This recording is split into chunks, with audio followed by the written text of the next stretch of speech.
नमस्ते फ्रेंड्स, मैं हूं Sweety Singh Rajput. Welcome back to my YouTube channel. So guys, कैसे हो? आई होप आप बहुत अच्छे होंगे और आप अपनी पढ़ाई बहुत अच्छे से करोगे। जैसे कि आज है 17 June 2023, daily current affair by SSR. So guys, बात करें अगर लेक्चर की, तो लेक्चर जो है आपके ऑल कॉम्पिटिटिव एग्जाम के लिए गाइस सफिशिएंट होता है। इस लेक्चर में हम करते हैं सबसे पहले क्विक रिवीजन एंड लेंगे फिर टॉप 10 क्वेश्चन जो कि आज से रिलेटेड होंगे। ओके, एंड लास्ट में हम डिस्कस करते हैं day of the word. So guys, ये लेक्चर आप सभी को बाइलिंगुअल मिलता है, हिंदी प्लस इंग्लिश में। डेली सुबह मॉर्निंग में इस वीडियो को मैं अपलोड कर देती हूँ। सो बात करेंगे इस लेक्चर के बारे में, तो लेक्चर जो है बहुत ज्यादा इंटरेस्टिंग रहने वाला है, तो इसलिए प्लीज आप वीडियो के लास्ट तक बने रहिएगा। अगर आप मेरे चैनल पर न्यू हैं तो प्लीज आप मेरे चैनल को सब्सक्राइब कर लीजिए एंड बेल आइकन पे क्लिक कर दीजिए, ताकि जो भी मेरी वीडियोस आए उन सभी के नोटिफिकेशन आप तक पहुंच जाए। ओके, एंड आप सभी को कमेंट बॉक्स में लिखना होगा जल्दी से जय हिंद जय भारत, क्योंकि हम जो अपना सेशन है जय हिंद जय भारत के साथ ही स्टार्ट करते हैं। And thought of the day है गाइस आज का, बहुत ज्यादा इंटरेस्टिंग है। ओके, सो थॉट है आज का, a river cuts through rocks not because of its power but because of its pretty sense. Okay, तो यहाँ पे बात की गई है कि जो रिवर होता है वो क्या करता है, अपनी शक्ति के कारण नहीं बल्कि अपनी दृढ़ता के कारण ही चट्टान को काटता है।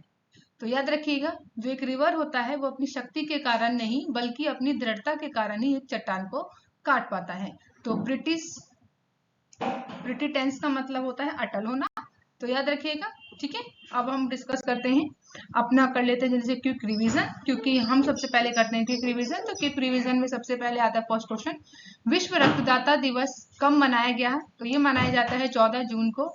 सेकेंड है, वह कहाँ फूड ट्रैक पॉलिसी को सैद्धांतिक रूप से मंजूरी दी गई है? तो दिल्ली में अभी हाल ही में केजरीवाल सरकार ने फूड ट्रैक पॉलिसी को सैद्धांतिक रूप से मंजूरी देने की बात कही है। एंड थर्ड है, ट्विटर पर 2.5 करोड़ फॉलोअर्स वाले देश के पहले मुख्यमंत्री कौन बने हैं? तो योगी आदित्यनाथ जी हैं, वो अभी हाल ही में 2.5 करोड़ के फॉलोअर्स के साथ पहले मुख्यमंत्री बन गए हैं देश के ट्विटर पे। ओके, नेक्स्ट है फोर्थ, किस राज्य में कृषि त्योहार राजा मनाया गया है? तो अभी हाल ही में उड़ीसा में ये त्योहार मनाया गया है, जो कि कृषि त्योहार राजा है, जो कि धरती माता से संबंधित है। नेक्स्ट है फिफ्थ, किस रेलवे स्टेशन ने ईटिंग राइट का प्रमाणन प्राप्त किया है? यानी ईट राइट का सर्टिफिकेट अभी किस स्टेशन को दिया गया है? तो गुवाहाटी रेलवे स्टेशन को ये सर्टिफिकेट दिया गया है। नेक्स्ट सिक्स है, एनटीए के नए महानिदेशक कौन बने हैं? तो सुबोध कुमार सिंह जो है अभी हाल ही में एनटीए के नए महानिदेशक के रूप में चुने गए हैं। ओके, एंड सेवंथ है, अमेरिकी सीनेट पैनल ने किस देश को विकासशील राज्य का दर्जा देने की मंजूरी दी है? तो चीन को अभी हाल ही में अमेरिकी सीनेट के पैनल ने विकासशील राज्य का दर्जा देने के लिए मंजूरी की बात कही है। एंड नेक्स्ट है, एक भारत में कहाँ स्क्वैश विश्व कप का उद्घाटन हुआ है? तो चेन्नई में हुआ है, यानी तमिलनाडु में। अभी हाल ही में भारत जो है स्क्वैश विश्व कप का उद्घाटन कर रहा है, जो कि तमिलनाडु के चेन्नई में हुआ है। एंड नाइन्थ है, किस देश में 40% से अधिक लड़कियों की शादी 18 साल की कम उम्र में हो जाता है? तो ये बांग्लादेश में है ऐसा कि वहां पर 18 साल से कम लड़कियों की जो शादी है वहां पर जल्दी कर दी जाती है, जो कि 40% तक का वहां पे आंकड़ा बताता है। तो याद रखिएगा, ये हमने यहाँ पे किया है क्विक रिवीजन। एंड अब डिस्कस करेंगे हम लोग आज का सेशन, जैसे कि आज 17 June 2023, daily current affair by SSR. Okay, first question आप सभी के सामने, हाल ही में विश्व पवन दिवस कब मनाया गया है? When has world wind day been celebrated recently? तो ग्लोबल विंड डे भी कह सकते हैं आप, या फिर वर्ल्ड, या फिर इंटरनेशनल। ओके, तो ये मनाया जाता है हर साल 15 जून को सेलिब्रेट किया जाता है, तो ऑप्शन ए करेक्ट होगा। ठीक है, कि 15 जून को हम क्या मनाते हैं? वर्ल्ड विंड डे के रूप में सेलिब्रेट करते हैं। सो इसके बैकग्राउंड की इन्फॉर्मेशन को समझ लेते हैं एक बार। वैश्विक पवन दिवस, जो कि विश्व दिवस के रूप में भी जाना जाता है, जिसे 15 जून को प्रतिवर्ष मनाने वाला एक वैश्विक कार्यक्रम है। यह पवन ऊर्जा जो है, पवन ऊर्जा की क्षमता हमारी ऊर्जा प्रणाली को बदलने, हमारी अर्थव्यवस्थाओं में कार्बन उत्सर्जन को कम करने और रोजगार सृजन और आर्थिक विकास को प्रोत्साहित करने की क्षमता का पता लगाने के अवसर के रूप में कार्य करता है। वहीं इस दिन में हवा की शक्ति और हमारे ऊर्जा परिदृश्य को नया रूप देने के लिए प्रदान की जाने वाली अपार संभावनाओं में उतरने के लिए प्रोत्साहित करते हैं। तो इसीलिए हम लोग सेलिब्रेट करते हैं वैश्विक पवन दिवस। ठीक है, अब बात कर लेते हैं वैश्विक पवन दिवस के इतिहास के बारे में। तो history of global wind day क्यों कि इसका इतिहास जानेंगे कि ये कब और कैसे इसको सेलिब्रेट करना स्टार्ट किया गया था। तो फर्स्ट पॉइंट है, पहला पवन दिवस जो है 2007 में यूरोपीय पवन ऊर्जा संघ के द्वारा इसे आयोजित किया गया था। तो यूरोपियन विंड एनर्जी एसोसिएशन यानी EWEA इन 2027 में इसकी स्थापना करते हैं। पहला पवन दिवस जो है 2007 में मनाया जाता है। वहीं 2009 में यूरोपीय पवन ऊर्जा संघ और ग्लोबल विंड एनर्जी काउंसिल ने पवन दिवस को एक वैश्विक कार्यक्रम बनाने के लिए सहयोग दिया था 2009 में। ये दिन जो है हवा की शक्ति को स्वीकार करता है और एक स्थायी संसाधन के रूप में इसकी क्षमता के बारे में जागरूकता बढ़ाने का काम करता है। तो ये रहा, यहाँ पे हमने समझा कि वैश्विक पवन दिवस का जो हिस्ट्री है वो क्या था। सो याद रखिएगा। डिस्कस करते हैं नेक्स्ट क्वेश्चन जो कि सेकंड है, हाल ही में भारत में अंडर 17 एशियाई कुश्ती चैंपियनशिप में कितने पदक जीते हैं। तो how many medals have been won in the recent under 17 Asian wrestling championship in India. तो अभी हाल ही में भारत ने अभी अंडर 17 एशियाई कुश्ती चैंपियन में कुल 7 पदक अपने नाम कर लिए हैं, यानी ऑप्शन सी करेक्ट होगा। तो इसके बैकग्राउंड की इंफॉर्मेशन को समझ लेते हैं, जो कि 13 जून 2023 को भारत ने किर्गिस्तान के बेस्किक में आयोजित अंडर 17 में एशियाई कुश्ती चैंपियनशिप में टूर्नामेंट के अंतिम दिन में 1 स्वर्ण 3 रजत और 3 कांस्य पदक के साथ कुल 7 पदक अपने नाम कर लिया है। अंकुश की बात करें तो उन्होंने फ्री स्टाइल यानी 55 किलोग्राम भार में उन्होंने ईरान के अमीरेजा अली तैमूरिजाद को हराकर भारत के लिए एकमात्र स्वर्ण पदक अपने नाम किया। वहीं भारत का प्रतिनिधित्व करने वाले धनराज भरत सिरके ईरान के अहोरा फरहाद खेतरी को हराकर उन्होंने रजत पदक अपने नाम किया। वहीं रुपेश की बात करें तो उन्होंने भी फ्री स्टाइल 48 किलोग्राम में प्रतिस्पर्धा करते हुए फाइनल में ईरान के सेम रेजा सयार को हराकर रजत पदक अपने नाम किया। भारत जो है फ्री स्टाइल टीम रैंकिंग में ईरान के बाद दूसरे स्थान पर रहा। तो याद रखिएगा इन सभी इंफॉर्मेशन को। अभी हाल ही में अंडर 27 एशियाई कुश्ती चैंपियनशिप में भारत ने कुल 7 पदक अपने नाम कर लिए हैं। ओके, बात करेंगे नेक्स्ट क्वेश्चन जो कि थर्ड है, हाल ही में आरबीआई के गवर्नर शक्तिकांत दास ने कहां governor of the year award मिला है। तो recently RBI governor Shaktikanta Das has received the governor of the year award. तो हाल ही में भी आरबीआई के जो गवर्नर हैं जिनका नाम है शक्तिकांत दास, उन्हें अभी governor of the year award से सम्मानित किया गया है। तो ये लंदन ने इन्हें इस सम्मान से सम्मानित किया है। तो ऑप्शन ए करेक्ट होगा यहाँ पे। सो इसके बैकग्राउंड की इंफॉर्मेशन को समझ लेते हैं। केंद्रीय रिजर्व बैंक ने गवर्नर शक्तिकांत दास को सेंट्रल बैंकिंग लंदन की ओर से गवर्नर ऑफ द ईयर 2023 के लिए इस अवार्ड से उन्हें नवाजा है। वहीं सेंट्रल बैंक ने आरबीआई गवर्नर के लिए इस अवार्ड की घोषणा जो है मार्च 2023 में ही किया था। International economics research journal central banking ने 2018 में भारत के रिजर्व बैंक का गवर्नर पदभार संभाल रहे दास को भी ये सम्मान से सम्मानित किया था, यानी रघु राम जी को भी ये दिया था। वहीं बात करेंगे कि ये सम्मान पाने वाले दूसरे आरबीआई गवर्नर हैं। इससे पहले आरबीआई गवर्नर की बात करें तो रघु राम राजन को भी 2015 में इसी पुरस्कार से सम्मानित किया गया था। यानी कि लंदन ने रघु राम राजन को 2015 में इसी अवार्ड से इन्हें सम्मानित किया था। तो ये दूसरे हैं शक्तिकांत जी जिन्हें इसी अवार्ड से सम्मानित किया गया है। बात करेंगे अब फोर्थ क्वेश्चन की, हाल ही में विश्व बैंक ने दक्षिण एशिया में अपनी पहली सड़क सुरक्षा परियोजना की शुरुआत किस शहर में की है। Recently the world bank has launch the first road safety project in south Asia in which city. तो अभी हाल ही में बात करें तो विश्व बैंक ने जो है साउथ एशिया में अपनी पहली सड़क सुरक्षा परियोजना की शुरुआत की है। कहाँ की है, तो ऑप्शन बी इज करेक्ट है, यानी ढाका में किया गया है। बांग्लादेश की राजधानी है जिसका नाम है ढाका। वहां पे विश्व बैंक ने अपनी पहली सड़क परियोजना की शुरुआत की है। अब बात कर लेते हैं वर्ल्ड बैंक। तो वर्ल्ड बैंक की स्थापना की बात करें तो स्थापना कब किया गया था, 1994 में वर्ल्ड बैंक की स्थापना की गई थी। वहीं इसका हेडक्वार्टर की बात करें तो हेडक्वार्टर कहाँ है, तो हेडक्वार्टर की बात करें तो हेडक्वार्टर है वॉशिंगटन डीसी। तो याद रखिएगा, ये बेसिक है। अब बैकग्राउंड की बात कर लेते हैं। विश्व बैंक ने बांग्लादेश सरकार के साथ ढाका में 358 मिलियन अमेरिकी डॉलर के वित्त पोषी समझौते के साथ दक्षिण एशिया में अपनी पहली समर्पित सड़क सुरक्षा परियोजना को शुरू करने की बात की है, यानी शुरू कर दिया है। यह परियोजना जो है सड़क सुरक्षा में सुधार लाने और चयनित शहर उच्च जोखिम वाले राजमार्गों पर दुर्घटना को कम करने में मदद करेगी। इस प्रोजेक्ट के क्रियान्वयन की बात करें तो बांग्लादेश की 2 राष्ट्रीय राजमार्ग हैं, यानी नेशनल हाईवे हैं, जो कि है गाजीपुर एलंगा यानी N4, सेकंड है नोटर नवाबगंज जो कि N6 को चुना गया है इसके लिए। तो ये बेसिक बातें थी, याद रखना है नहीं। ओके, नेक्स्ट है 5th क्वेश्चन। हाल ही में किस राज्य का निवाड़ी जिला जो है देश का दूसरा हर घर जल जिला बन गया है? तो अभी जो निवाड़ी जिला है वो देश का दूसरा हर घर जल जिला बना है। तो recently which state Niwari district has become the country second Har Ghar Jal district? तो निवाड़ी जो है गाइस अभी जो कि है मध्य प्रदेश में है, तो करेक्ट ऑप्शन होगा बी, यानी मध्य प्रदेश का जो दूसरा जिला बना है निवाड़ी, वो हर घर जल जिला बन गया है। इसके बैकग्राउंड की इंफॉर्मेशन को समझते हैं।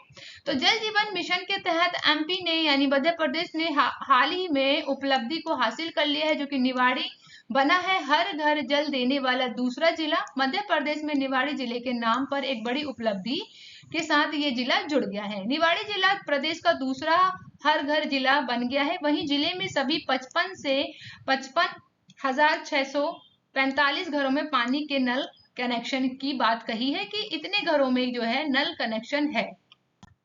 ओके, डिस्कस करते हैं 6th क्वेश्चन। हाल ही में G20 इकोनॉमिक वर्किंग ग्रुप की तीसरी बैठक कहां संपन्न हुई है? Where has the third meeting of the G20 economic working group has been held recently? तो अभी हाल ही में इकोनॉमिक वर्किंग ग्रुप की तीसरी बैठक जो है वो अभी कहाँ पे आयोजित की गई है? तो करेक्ट ऑप्शन सी, यानी पुणे में अभी हाल ही में G20 की इकोनॉमिक वर्किंग ग्रुप की तीसरी बैठक को संपन्न किया गया है।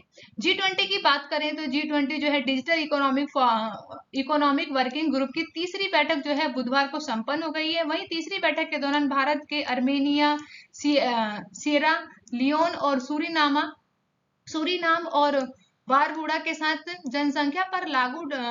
जनसंख्या पर लागू डिजिटल समाधान इंडिया स्टैक को साझा करने के लिए एक MOU पर साइन किए गए हैं। वहीं 3 दिवसीय बैठक में एजेंडा में ग्लोबल DPI यानी डिजिटल पब्लिक इंफ्रास्ट्रक्चर शिखर सम्मेलन यानी साइड इवेंट्स के रूप में ग्लोबल DPI प्रदर्शनी और वहीं प्राथमिकता वाले क्षेत्र पर G20 प्रतिनिधियों, आमंत्रित देशों और आयु के मुद्दे पर यहाँ पे चर्चा की गई है। इस बैठक में 250 से अधिक प्रतिनिधियों ने व्यक्तिगत रूप से भाग लिया है, जिसमें 50 देश के लगभग 150 विदेशी प्रतिनिधि भी शामिल थे। वहीं इसमें 2000 से ज्यादा जो है लोग जो है वर्चुअली शामिल हुए हैं। भारत ने इंडिया स्टेक साझा करने पर अर्मेनिया, सियारा लियोना, सूरीनाम और बारबुडा के साथ समझौता ज्ञापन पर हस्ताक्षर भी किए हैं।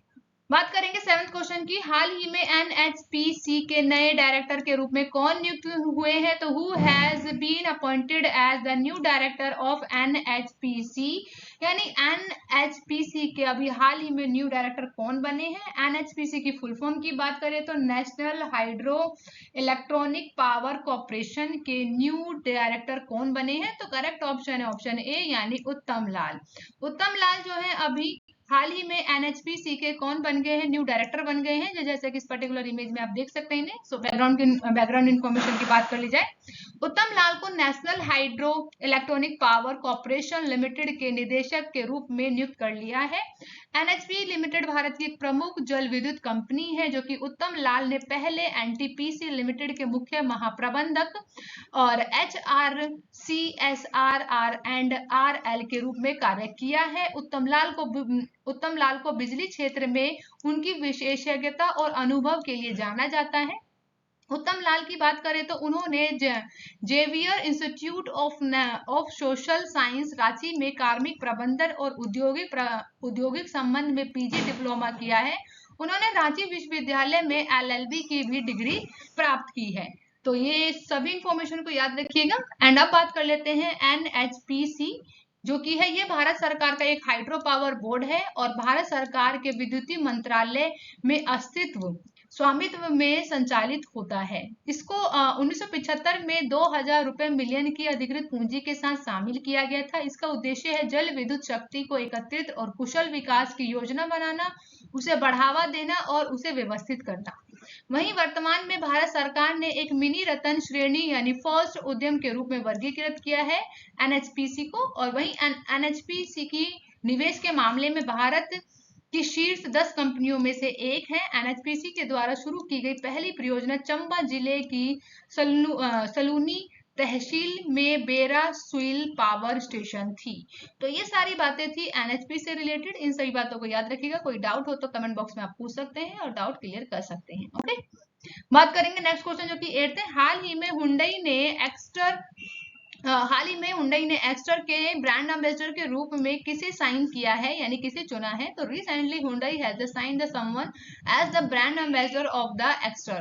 तो अभी एक्स्टर ने जो है हुंडई ने एक्स्टर के लिए भी ब्रांड एम्बेसडर के रूप में हार्दिक पांड्या को चुन लिया है। तो ऑप्शन बी करेक्ट होगा यहाँ पे। तो हार्दिक पांड्या जो है अभी एक्स्टर के ब्रांड एम्बेसडर बन गए हैं, जैसे कि इस इमेज में आप देख सकते हैं इन्हें। सो एक बार डिस्कस करते हैं इसके बैकग्राउंड की इन्फॉर्मेशन को। हुंडई मोटर इंडिया ने भारत में अपनी आगामी एक्स्टर माइक्रो SUV का आधिकारिक तौर पर प्रचार करने के लिए हार्दिक पांड्या को ब्रांड एम्बेसडर बनाने की घोषणा की है। इससे पहले शाहरुख खान थे और अब चुन लिया है हार्दिक पांड्या को। तो याद रखिएगा।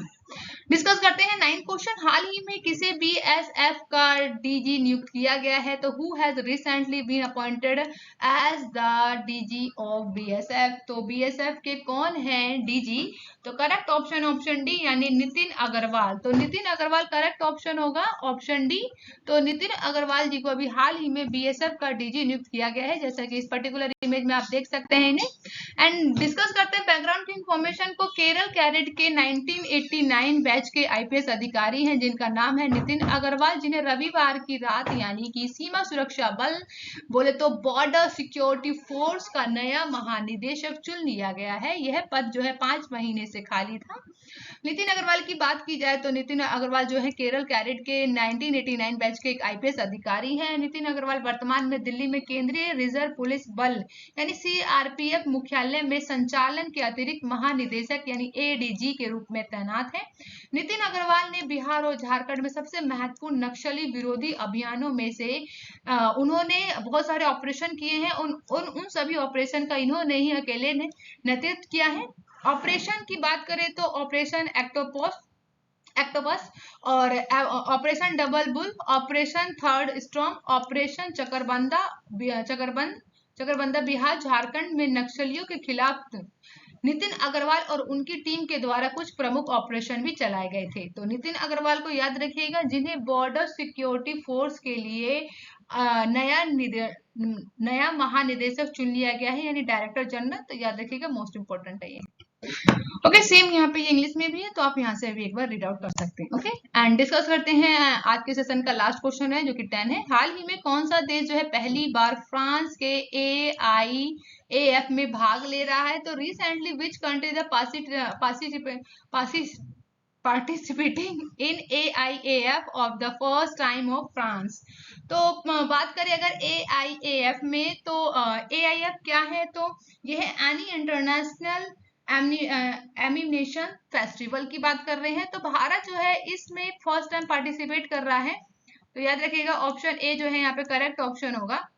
तो हाल ही में पार्टिसिपेट की बात करें तो भारत भी AIAF में पार्टिसिपेट कर रहा है फ्रांस के। ठीक है, सो इसके बैकग्राउंड की इंफॉर्मेशन की बात कर लेते हैं। भारत का एक एनिमेशन गेमिंग वर्चुअल इनफैक्ट और कॉमिक्स जो कि है AVGC क्षेत्र के वैश्विक मंच पर एक उल्लेखनीय छाप छोड़ने के लिए तैयार है, क्योंकि देश की पहली फ्रांस में प्रतिष्ठित एनिसन इंटरनेशनल एनिमेशन फेस्टिवल में भाग ले रहा है। भारत सूचना और प्रसार सचिव जो है अपूर्व चंद्रा के नेतृत्व में एनिमेशन उद्योग की प्रतिष्ठित हस्तियों का एक भारतीय प्रतिनिधिमंडल और वहीं पर AIFA के वैश्विक प्रदर्शन के खिलाफ एनिमेशन और VFX सामग्री बनाने में भारत के कौशल की सक्रिय रूप से प्रदर्शन करने के लिए जा रहा है भारत। तो याद रखिएगा इस बारे में। एंड अब डिस्कस कर लेते हैं आज का वर्ड, जो कि है आप सभी के सामने पिस्टन्स। सॉरी, जो आज का वर्ड है वो है पाइप ड्रीम। पाइप ड्रीम का मतलब होता है माया। माया मतलब कि जैसे कि अगर आप कोई भी ड्रीम देखते हैं, तो जैसे कुछ भी आपने देख लिया उठ पटांग, तो जैसे यहाँ पे देख सकते हैं पर्टिकुलर कि टॉम एंड जेरी में ही इसको खा रहा है, तो वो सपने में ही सोच रहा है, तो इसकी माया है यहाँ पे। तो आप पाइप ड्रीम वर्ड्स के ऊपर मेक द सेंटेंस बना सकते हैं और आप मुझे कमेंट बॉक्स में बता सकते हैं। So thank you for watching guys. आप मेरे चैनल को सब्सक्राइब कीजिए, लाइक कीजिए एंड ज्यादा से ज्यादा शेयर कीजिए। आप अपना बहुत ज्यादा ध्यान रखिए। ओके, बाय बाय गाइज, मिलते हैं नेक्स्ट वीडियो में। Take care.